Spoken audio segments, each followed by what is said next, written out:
আসসালামু আলাইকুম প্রিয় দর্শক, আসন্ন দ্বাদশ জাতীয় সংসদ নির্বাচনকে সামনে রেখে আনসারের মহাপরিদর্শক কি বলছেন?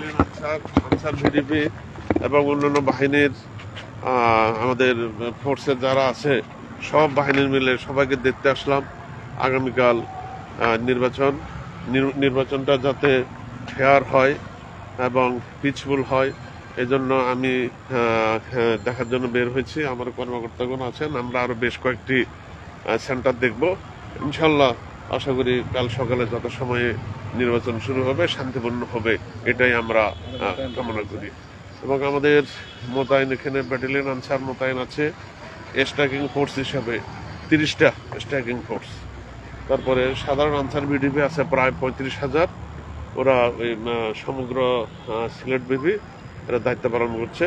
আজ রাত সবাই আমরা নির্ঘুম ডিউটি করব এবং সবাই উৎসাহ উদ্দীপনার সঙ্গেই ডিউটি করছে। এটাই বর্তমানে স্যার সিলেট তো বিভিন্ন কেন্দ্র আপনি পরিদর্শন করছেন, সার্বিক পরিস্থিতি কেমন দেখলেন স্যার? পরিস্থিতি তো ভালো মনে হচ্ছে।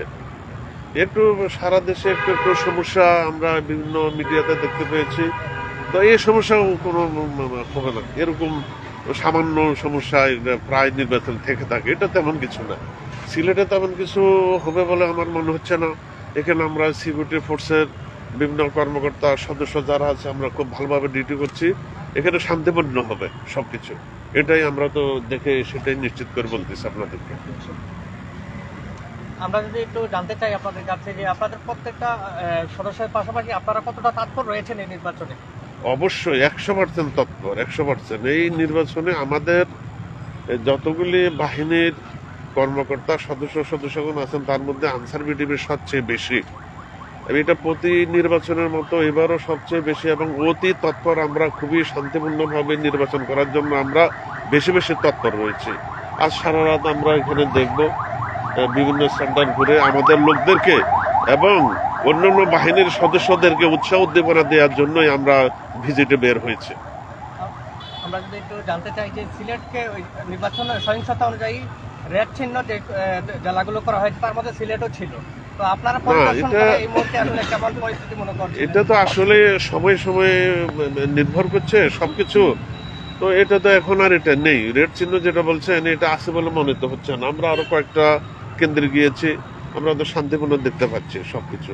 আমরা আইন শৃঙ্খলা বাহিনীর পক্ষ থেকে জানতে পেরেছিলাম যে এবারে নির্বাচনে জঙ্গি হামলার কোনো সম্ভাবনা নেই, এবং যদি এরকম সম্ভাবনা হয় আপনারা কতটা প্রস্তুত আছেন?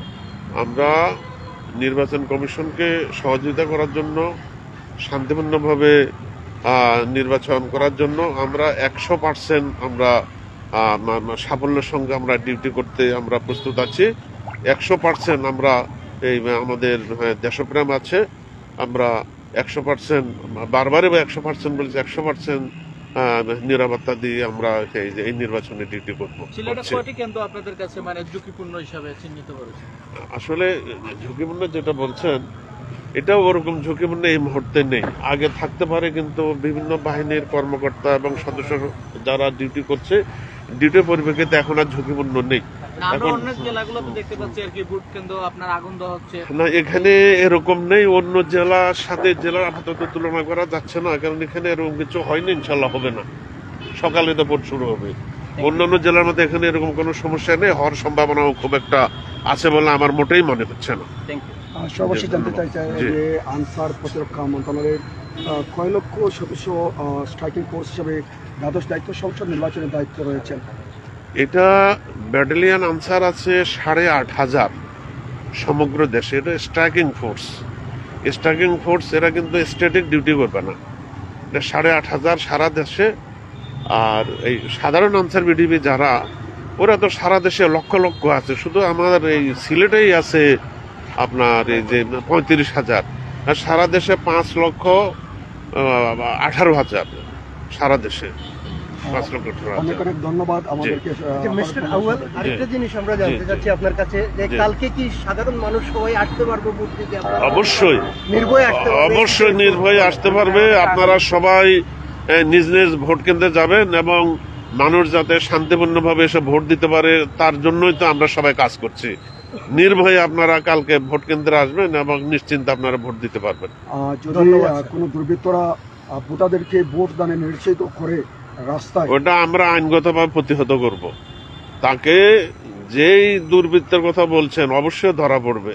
আমরা ওদের নিরাপত্তার চাদর দিয়ে সব বাহিনীর কর্মকর্তা সদস্য যারা আছে আমরা ওদের নিরাপত্তার চাদর দিয়ে সবকিছু ঢেকে রেখেছি। কোনো দুর্বৃত্ত এখানে কাজ করতে পারবে না, কাজ করার চেষ্টা করলে ধরা পড়বে।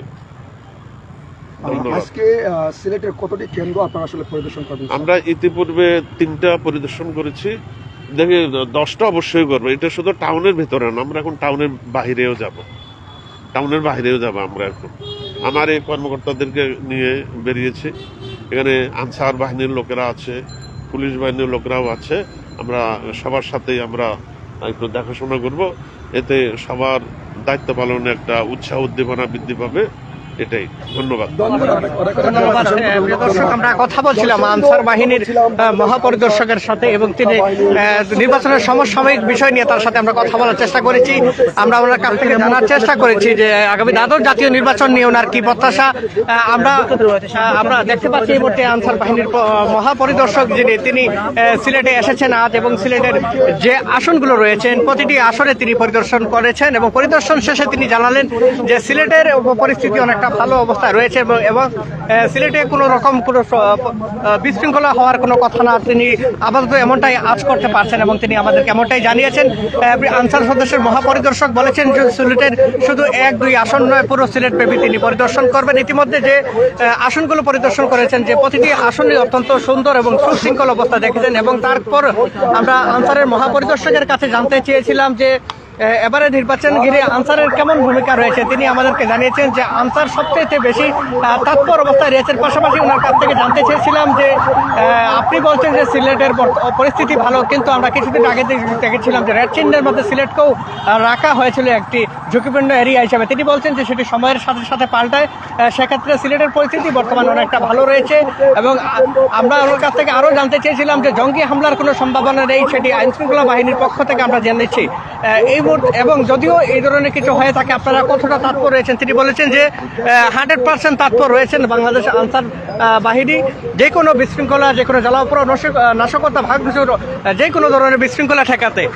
প্রিয় দর্শক, আমরা আপনাদেরকে জানিয়ে দেওয়ার চেষ্টা করেছি আনসার মহাপরিদর্শকের বর্তমান সমসাময়িক বিষয় নিয়ে ওনার যে মতামত সেটি জানার চেষ্টা করেছি এবং ওনার মতামত অনুযায়ী বর্তমানে অনেকটা স্বস্তি পাওয়ারই কথা। আপনারা যারা যেখান থেকে আমাদের সাথে এই মুহূর্তে লাইভে যুক্ত আছেন একটু কমেন্ট করে জানিয়ে দেবেন রাত পোহালে দ্বাদশ জাতীয় সংসদ নির্বাচন এবং এই নির্বাচনকে ঘিরে সারা দেশে প্রায় 8 লক্ষের অধিক আইনশৃঙ্খলা বাহিনী মোতায়েন করা হয়েছে এবং আমরা দেখতে পাচ্ছি আইনশৃঙ্খলা বাহিনীর প্রতিটা ইউনিট ব্যাপক তৎপরভাবে তারা তাদের যে কার্যক্রম সেটি তারা অব্যাহত রেখেছেন। এরই সাথে আমরা যদি আপনাদেরকে জানিয়ে দেওয়ার চেষ্টা করি আইনশৃঙ্খলা বাহিনীর প্রতিটি পয়েন্টের মূল যে প্রধান রোড রয়েছে প্রতিটি রোডে তাদের স্পেশাল ফোর্সগুলো রয়েছেন এবং তারা কঠোর নজরদারিতে রয়েছেন। সারা দেশে এক কথায় বলা যায় যে নিরাপত্তার চাদরে ঢাকা। এই পরিস্থিতিতে প্রিয় দর্শক, আপনারা অনেকে দেশের বাইরে সুদূর প্রবাস থেকে যুক্ত আছেন, যে যেখান থেকে দেখছেন প্রত্যেকে একটু কমেন্ট করে জানিয়ে দিবেন। আপনারা আমাদের লাইভ কথা সিস্টেম সব কিছু ক্লিয়ার আছে কিনা অবশ্যই একটু কমেন্ট করে জানিয়ে দিবেন। যারা যেখান থেকে দেখছেন অবশ্যই কমেন্ট করে জানিয়ে দিবেন আপনার এলাকায় কেমন পরিস্থিতি, দ্বাদশ জাতীয় নির্বাচনকে ঘিরে কোন দিকে আসলে দেশ যাচ্ছে, কি হতে পারে। দ্বাদশ জাতীয় নির্বাচনের আগ মুহূর্তে জামাত শিবির এবং বিএনপির ডাকা এই হরতাল নির্বাচনের কোনো প্রভাব ফেলবে কিনা। এবং প্রিয় দর্শক, আপনারা জানিয়ে দিবেন যে আজকে জামাত এবং বিএনপির ডাকা হরতালের ব্যাপক সংঘর্ষ এবং বিচ্ছিন্ন ঘটনার মধ্য দিয়ে শুরু হয়েছে। আগামীকালও নির্বাচনের মধ্যেও জামাত এবং বিএনপির ডাকা হরতাল অব্যাহত থাকবে এবং সেই হরতাল কি নির্বাচনে কোনো প্রভাব ফেলবে কিনা প্রিয় দর্শক আপনারা কি মনে করছেন। নিরাপত্তার চাদরে ঢাকা পুরো দেশ, এমন পরিস্থিতিতে আমরা লক্ষ্য করছি সারা দেশের অসংখ্য মানুষ, অসংখ্য ইউনিটের অসংখ্য আইনশৃঙ্খলা বাহিনীর সদস্যরা প্রতিটি রোড, প্রতিটি রাস্তা পরিদর্শন করছেন প্রিয় দর্শক। এবং শুধু আনসারের মহাপরিদর্শকই নয়, পরিদর্শন করছেন সেনাবাহিনী থেকে শুরু করে বিজিবির যিনি প্রধান আছেন তিনি কিন্তু গতকাল এক সংবাদ সম্মেলনে জানিয়েছেন যে এবার দ্বাদশ জাতীয় নির্বাচনে বিজিবির শতভাগ দেওয়ার জন্য তারা প্রস্তুত আছেন এবং আনসার ইউনিটের মহাপরিদর্শক তিনিও কিন্তু ইতিমধ্যে আমাদেরকে জানালেন যে শতভাগ দেশপ্রেম মনে ধারণ করে তাদের যে কার্যক্রম আছে সেটি তারা অব্যাহত রাখবে। প্রিয় দর্শক, আপনারা যে যেখান থেকে দেখছেন প্রত্যেকে একটু কমেন্ট করে জানিয়ে দেবেন দ্বাদশ জাতীয় সংসদ নির্বাচনকে নিয়ে আপনাদের কেমন প্রত্যাশা, কেমন নির্বাচন হতে যাচ্ছে আগামীকাল এবং আপনারা অবশ্যই জানিয়ে দিবেন আপনাদের এই নির্বাচনকে ঘিরে আপনারা কেমন পরিস্থিতি মনে করছেন, কোন দিকে দেশ যাচ্ছে, কি হতে পারে, এবং বিরোধী দলগুলো শেষ মুহূর্তেও তারা নানানভাবে তাদের যে কর্মসূচি তারা চালিয়ে যাচ্ছেন সেটিকে সফল করার লক্ষ্যে তারা এখন অবধি অটুট আছেন তাদের যার যার অবস্থায়। এই পরিস্থিতিতে প্রিয় দর্শক আপনারা একটু কমেন্ট করে জানিয়ে দিবেন বিএনপি জামাত সহ যুগপথে থাকা বিরোধী দলগুলো তাদের আন্দোলন সংগ্রাম কতটা সফল করতে পারবে বলে আপনারা মনে করেন, অবশ্যই জানিয়ে দিবেন। দেশের বাইরে সুদূর প্রবাস থেকে যারা আছেন আপনাদের প্রত্যেককে যদি আমরা জানিয়ে দেওয়ার চেষ্টা করি, এই মুহূর্তে আমরা অবস্থান করছি সিলেটের অন্যতম ব্যস্ততম পয়েন্ট যেটিকে বলে সিলেটের প্রাণকেন্দ্র চুহাট্টা পয়েন্টের একদম সম্মুখে, এবং চুহাট্টা পয়েন্টের একদম পাশ ঘেঁষেই আলিয়া মাদ্রাসা মাঠের যে এই আসনটির দুঃখিত যে স্থানটি রয়েছে সেই স্থানটিতেই কিন্তু আনসার মহাপরিদর্শক এসে তিনি তার পরিচালনা করেন। এটিও একটি কেন্দ্র, আলিয়া মাদ্রাসা প্রাঙ্গণ, এটিও একটি কেন্দ্র, এবং এই কেন্দ্রটিতে তিনি আনসার সদস্যরা এবং আনসারের মহাপরিদর্শক একত্রিত মিলে তারা পরিদর্শন করেন, এবং পরিদর্শন শেষে আমরা ওনার সাথে নানান বিষয় নিয়ে নির্বাচনী যে টপিকগুলো আছে এই বিষয়ে ওনার কাছ থেকে অনেক কিছু জানতে চাই, এবং উনি সব কিছুই বললেন যে গুড, এবং সিলেটের সার্বিক পরিস্থিতি ওনারা হেঁটে হেঁটে দেখবেন এক এক সময় এক একটি আসনে যাচ্ছেন। এই মুহূর্তে সিলেট এক আসনের যে কেন্দ্রগুলো আছেন প্রতিটি কেন্দ্র তারা পরিদর্শন করছেন। প্রিয় দর্শক আপনারা যারা যেখান থেকে দেখছেন একটু কমেন্ট করে জানিয়ে দেবেন কে কোথায় থেকে দেখছেন, এবং এবারে নির্বাচন নিয়ে আপনাদের কি মতামত, কি কেমন নির্বাচন হতে পারে সারা দেশব্যাপী। বিএনপি জামাত ইতিমধ্যে মনে করছেন যে এবার সরকার যদি দ্বাদশ জাতীয় সংসদ নির্বাচনে জয়লাভও করে সেটি গ্রহণযোগ্য হবে না, কারণ এটিতে শতভাগ ফলাফল আসছে না, জনসাধারণের উপস্থিতি কম থাকবে, যার ফলে বিএনপি মনে করছেন যে দেশের পাশাপাশি বহিরাগত দেশের নিষিদ্ধতা আসতে পারে দেশের উপর, তাই এই সরকার খুব বেশি দিন টিকে থাকবে না বলে মনে করছেন জাতীয়বাদী দল বিএনপি জামাত সহ যুগপথে থাকা যে দলগুলো তারা এখনই অটুট রয়েছেন তাদের যে সিদ্ধান্ত আছেন। আমরা যদি আপনাদেরকে আরেকটি চমকপূর্ণ নিউজ যদি প্রিয় দর্শক আপনাদেরকে জানিয়ে দেওয়ার চেষ্টা করি, নারায়ণগঞ্জের সিদ্ধিরগঞ্জে যাত্রীবাহী বাস থেকে টাইম্পার সেট করা একটি বোমা উদ্ধার করা হয়েছে পুলিশ। শুক্রবার 5 জানুয়ারি রাত 10টার দিকে ঢাকা চট্টগ্রাম মহাসড়কের মৌচাক এলাকায় কক্সবাজার বেঙ্গল পরিবহন বাসে বোমাটি পাওয়া যায়। পরে রাত 1টার দিকে বোমাটি নিষ্ক্রিয় করে বলে নিশ্চিত করেন নারায়ণগঞ্জ পুলিশ সুপার গোলাম মুস্তফা রাসেল, এবং পুলিশ বলেছে এত বড় ধরনের দুর্ঘটনা এর আগে তারা কখনো দেখেনি। এরপর থেকে বর্তমান যে পরিস্থিতি আমরা লক্ষ্য করছি যে সারা দেশব্যাপী জামাত বিএনপির বিভিন্ন বিচ্ছিন্ন ঘটনার পর দিয়ে আজ সারা দেশে হরতাল চলছে প্রিয় দর্শক, এবং এই হরতালের মধ্যে গতকাল রাতে সিলেটের চণ্ডীপুরে আমরা লক্ষ্য করেছি ট্রাকে আগুন, এছাড়াও সিলেটের লিচু বাগানে ট্রাক ভাঙচুর, এছাড়াও আরও বিভিন্ন জায়গাতে জামাত বিএনপি সহ তাদের অঙ্গসহযোগী দলগুলো তাদের পিকেটিং পাশাপাশি তাদের যে মিছিল ঝটিকা মিছিল সেটি পালন করে। এরপর সন্ধ্যার পর সিলেটের বিভিন্ন জায়গাতে আমরা লক্ষ্য করেছি ছাত্রদল যুবদল স্বেচ্ছাসেবক দলের পক্ষ থেকে তারা মশাল মিছিল করে ঝটিকা মিছিল করে সিলেটের শাহী ঈদগাহ এবং আমাদের তেমুখী পয়েন্টগুলোতে আমরা লক্ষ্য করেছি যে জামাত বিএনপির যারা সদস্যরা রয়েছেন তারা তাদের ঝটিকা মিছিল করে এবং তারা মশাল মিছিল করে, এবং সেই সময় তেমুখীতে কিছু সংখ্যক ককটেল বিস্ফোরণের আওয়াজ আমরা শুনতে পাই। প্রিয় দর্শক আপনারা যারা যেখান থেকে দেখেন অবশ্যই আপনারা জানিয়ে দেবেন দ্বাদশ জাতীয় নির্বাচনকে ঘিরে আপনার কেমন প্রত্যাশা এবং কেমন নির্বাচন হতে পারে দেশব্যাপী, অবশ্যই কমেন্ট করে জানিয়ে দিবেন।